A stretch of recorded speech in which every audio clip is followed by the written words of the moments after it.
नमस्कार, मैं अंजलि चौहान। आज जो हमने विषय लिया है वो है हाई ब्लड प्रेशर के पेशेंट को कौन सा प्राणायाम करना चाहिए और कौन सा प्राणायाम नहीं करना चाहिए। जब हम प्राणायाम करने बैठते हैं तो हमें ये चीज़ पता होनी चाहिए कि हमारे लिए कौन सा प्राणायाम सही है और कौन सा प्राणायाम गलत है, क्योंकि हर प्राणायाम के अपने फ़ायदे हैं। प्राणायाम हर सही होता है, लेकिन हर किसी को हर प्राणायाम लाभकारी नहीं हो सकता। तो आज हम बात करेंगे हाई ब्लड प्रेशर के लिए कि हाई ब्लड प्रेशर अगर हमें है तो हम कौन सा प्राणायाम करें और कौन सा प्राणायाम नहीं करें, और करते भी हैं तो कौन सा प्राणायाम हमें कितना करना चाहिए और कम करना चाहिए या ज़्यादा करना चाहिए। तो सबसे पहले हम बात करेंगे कि कौन कौन से प्राणायाम हमें नहीं करने चाहिए।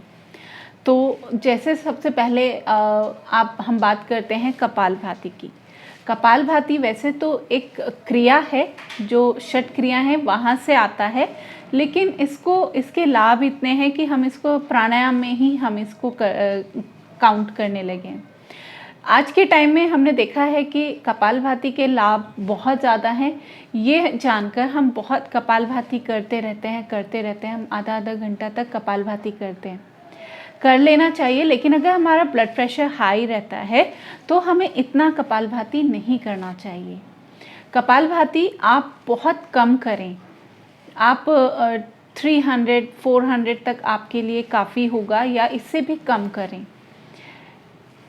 जो एक हेल्दी पर्सन है वो उसको बढ़ा सकता है, लेकिन हाई ब्लड प्रेशर अगर रहता है तो कपालभाति को बहुत ही लिमिटेड उसमें हमें करना चाहिए। तो इसके बाद जो अगला प्राणायाम हमारा आता है वो आता है अनुलोम विलोम। अनुलोम विलोम हम सभी जानते हैं, जिसको हम नाड़ी शुद्धि प्राणायाम कहते हैं, और बहुत से लोग इसको अनुलोम विलोम के नाम से भी जानते हैं।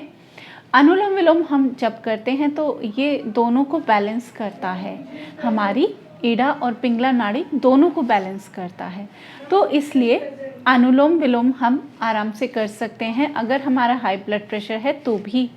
लेकिन अनुलोम विलोम करते हुए या नाड़ी शुद्धि प्राणायाम करते हुए भी हमें एक चीज़ का बहुत ध्यान रखना होगा कि अनुलोम विलोम करते हमें पूरक भी करना है, रेचक करना है, यानी इनहेल भी करना है और एक्सेल, लेकिन अपनी ब्रेथ को होल्ड नहीं करना। जनरली हम कहते हैं कि इनहेल करें, अपनी ब्रेथ को होल्ड करें और फिर एक्सेल करें, लेकिन अगर हमारा हाई ब्लड प्रेशर रहता है तो हमें सिर्फ इनहेल और एक्सेल करना चाहिए। हमें अपनी ब्रेथ को होल्ड की प्रैक्टिस नहीं करनी चाहिए या कुंभक नहीं लगाना चाहिए। इनहेल जब हम अनुलोम विलोम करते हैं उसमें सिर्फ आप ध्यान रखें कि जितने समय में आप इनहेल कर रहे हैं, अगर सपोज़ करिए आप 3 काउंट्स में इनहेल करते हैं तो आपको उसके डबल टाइम में एक्सेल करना होगा। की प्रैक्टिस आप कर सकते हैं 3 काउंट्स में इनहेल तो 6 काउंट में आप एक्सेल करें, लेकिन कुंभक या होल्ड नहीं लगाएं। तो किसी भी प्राणायाम में आप कुंभक नहीं लगाएंगे अगर आपको हाई ब्लड प्रेशर की प्रॉब्लम है। इसके बाद जो नेक्स्ट प्राणायाम आता है जो नहीं करना चाहिए वो है भस्त्रिका प्राणायाम। भस्त्रिका प्राणायाम में भी हमें बहुत ही, या तो आप उसको अवॉइड कर सकते हैं, बिल्कुल भी ना करें, और अगर करते भी हैं तो उसको बहुत कम टाइम के लिए आप करें। उसको आप 10 से 15 बार 10 बार भी अगर करते हैं तो आपके लिए वो काफ़ी है। और अगर बहुत ज़्यादा में हाई ब्लड प्रेशर का प्रॉब्लम है तो आप भस्त्रिका प्राणायाम को अवॉइड करना चाहिए, आपको उसको नहीं करना चाहिए, क्योंकि भस्त्रिका प्राणायाम भी हमारी बॉडी के टेम्परेचर को, ब्लड प्रेशर को, सबको बढ़ाने वाला होता है। तो भस्त्रिका प्राणायाम भी हमें नहीं करना चाहिए।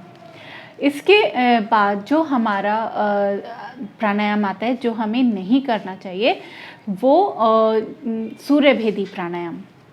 सूर्यभेदी प्राणायाम जो हम करते हैं उसमें हम राइट नोस्ट्रिल से इनहेल करते हैं और लेफ़्ट से एक्सेल करते हैं।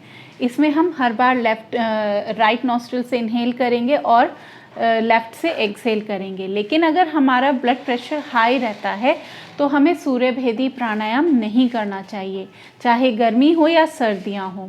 हमें सूर्यभेदी का प्रैक्टिस बिल्कुल नहीं करना चाहिए।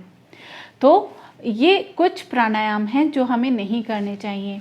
किसी भी प्राणायाम को करते समय हमें बंध नहीं लगाना चाहिए, अपनी ब्रेथ को होल्ड नहीं करना चाहिए, कुंभक नहीं लगाना चाहिए और बंध भी हमें नहीं लगाने चाहिए। जैसे चाहे जालंधर बंध है, उड्डयन बंध है या मूल बंध है। हाई ब्लड प्रेशर, अगर किसी को बहुत ज़्यादा हाई ब्लड प्रेशर रहता है तो उनको बंध का प्रैक्टिस भी नहीं करना चाहिए। उनको सिंपल तरीके से अपने सारे प्राणायाम करने चाहिए। ये तो बात रही हमारी उन प्राणायाम की जो हमें नहीं करने चाहिए या बहुत कम करना चाहिए। अब हम बात करेंगे कि कौन से प्राणायाम ऐसे हैं जो हाई ब्लड प्रेशर के पेशेंट के लिए लाभकारी हैं या जिनको वो अच्छे से कर सकते हैं। अनुलोम विलोम हमने जैसे मैंने आपको भी बताया कि अनुलोम विलोम आप बहुत अच्छे से कर सकते हैं, लेकिन बिना कुंभक लगाए, बिना अपनी ब्रेथ को होल्ड किए आप अनुलोम विलोम बहुत अच्छे से कर सकते हैं। आप चंद्रभेदी कर सकते हैं। चंद्रभेदी प्राणायाम में हमें हर बार लेफ्ट नोस्ट्रिल से इनहेल करना होता है और राइट नोस्ट्रिल से एक्सहेल करना होता है। तो चंद्रभेदी का आप प्रैक्टिस बहुत अच्छे से कर सकते हैं। इस पे स्पेशली चंद्रभेदी प्राणायाम हाई ब्लड प्रेशर के पेशेंट्स के लिए बहुत अच्छा प्राणायाम है। जैसे हम अनुलोम विलोम या नाड़ी शुद्धि प्राणायाम में दोनों ऑल्टरनेट नॉस्ट्रिल से ब्रीदिंग करते हैं, दोनों नॉस्ट्रिल से ब्रीदिंग करते हैं, उसी तरीके से चंद्रभेदी प्राणायाम में हमें हर बार लेफ्ट नॉस्ट्रिल से सांस लेनी होती है और हर बार राइट नॉस्ट्रिल से सांस छोड़नी होती है। तो इसका एक ही आपका साइड आपको एक्टिव करनी होगी। हमें हर बार लेफ्ट से इनहेल और राइट से एक्सहेल करना होगा। हाई ब्लड प्रेशर के पेशेंट्स के लिए चंद्रभेदी प्राणायाम बहुत अच्छा प्राणायाम है। इसके अलावा इसके बाद हम कर सकते हैं शीतकारी प्राणायाम भी हाई ब्लड प्रेशर के पेशेंट्स के लिए बहुत अच्छे प्राणायाम है। इसका गर्मियों में, स्पेशली गर्मियों में आप बहुत अच्छे से प्रैक्टिस कर सकते हैं। शीतली और शीतकारी दोनों बहुत शरीर को शीतलता देने वाले प्राणायाम हैं।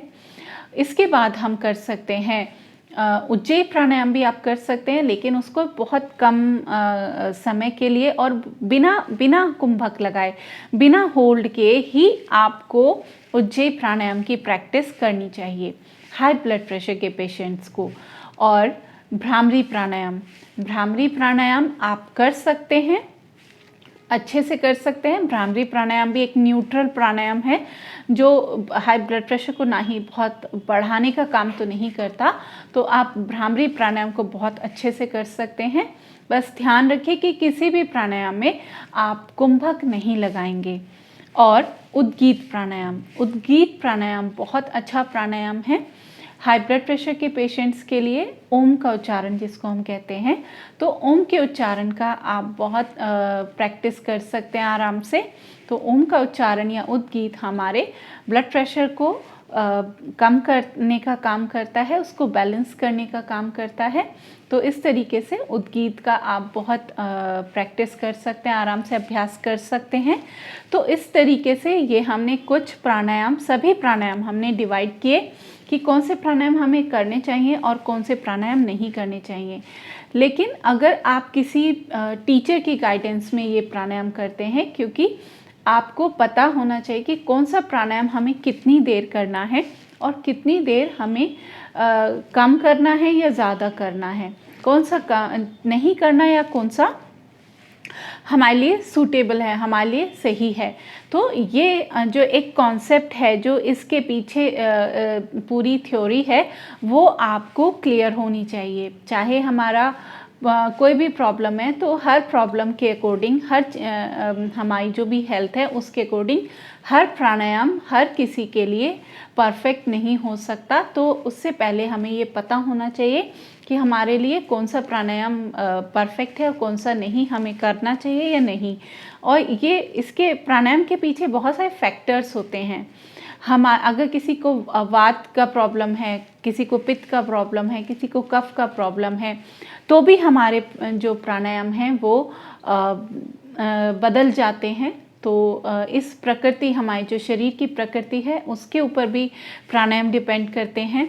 हम किस वेदर में रहते हैं, हम कैसे क्लाइमेट में रहते हैं, उसके ऊपर भी बहुत डिपेंड करते हैं कि कौन से प्राणायाम हमारे बॉडी को सूट करेंगे किस क्लाइमेट में। तो जैसे अगर हम नॉर्थ इंडिया में हैं तो हमारे लिए कौन से प्राणायाम सही होंगे, और साउथ इंडिया में तो कौन से। तो हम हमारे क्लाइमेट चेंज होने के साथ साथ हमारे प्राणायाम भी चेंज हो जाते हैं। अगर सर्दियां हैं तो भी प्राणायाम चेंज हो जाएंगे, गर्मियां हैं तो भी प्राणायाम चेंज होंगे। तो ये जो हर प्राणायाम हम हर समय में हर जगह एक ही सब तरीके के प्राणायाम नहीं कर सकते। तो इस सब के लिए हमें हमारे कॉन्सेप्ट्स क्लियर होने चाहिए कि कौन सा प्राणायाम किसके लिए परफेक्ट है। तो इस सीक्वेंस को हम आगे भी कंटिन्यू रखेंगे। तो आप सब हमारे साथ ऐसे ही जुड़े रहें। तो अपनी सेहत का ध्यान रखिए, योग प्राणायाम को अपनाते रहिए, करते रहिए। धन्यवाद।